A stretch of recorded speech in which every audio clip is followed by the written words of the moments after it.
namni kamiyyuu ka'ee gaafa barreessu gaafa nu arrabsu gaafa maqaan ta'e nu kennu ija dimeeffannee nama sana ilaaluun barbaanne waan guddaadha kun guddina inni yaada shi dogongora garuu namni yaada isaa ibsachuudhaaf carraa argachuu waan guddaadha kanaaf qabsoofnu waan ta'eef jechuudha garuu kan yaadamuu qabu namoonni akkasii kun gaafa jarri waa'ee kee akka barbaadan dubbatan inni kaanis dubbachuu mirga akka qabu immoo amanuu qabu an dubbachuu hin danda'a an arrabsuu hin danda'a an yaada koo ibsachuu hin danda'a ati garuu ibsachuu hin dandeessu taanaan kun farra dimokiraasii yaadni kamiyyuu haa ba'u haa barraa'u haa dubbatamu yaadni isa faallessu isa mormu jiraannaan garuu inni kaan dhaggeeffachuudhaaf qophaa'aa ta'uu qaba rafuu hin dandeessu nama jibbite halkan gubachaa bultaan bakka namichi hin jirretti inni isin argu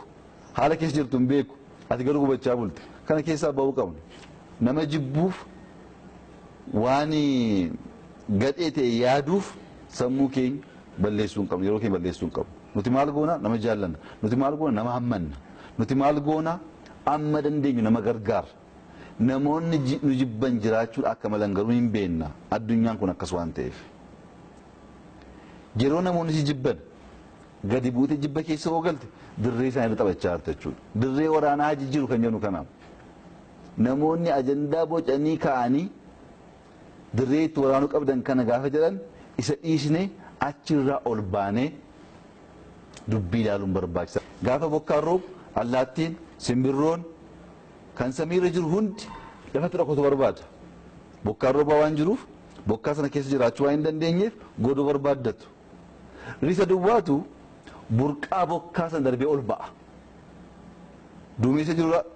kutee ol ba'eetu bokkaa gadi ilaala gaafa bokkaan dhaabbatu deebi'ee samiitti akka warra kaanii makateetu bali'uu jalqaba jechuudha nuti akka isaa ta'uu qabna maal goon rakkoon gaafa uumamu burqaa isaa dabarree ol baaneetu gadi dubbicha ilaalla malee gadi buunee dhoqqee bukaa jiru sana keessatti dhoqqee bukeessuun diinaaf haala mijeessuudha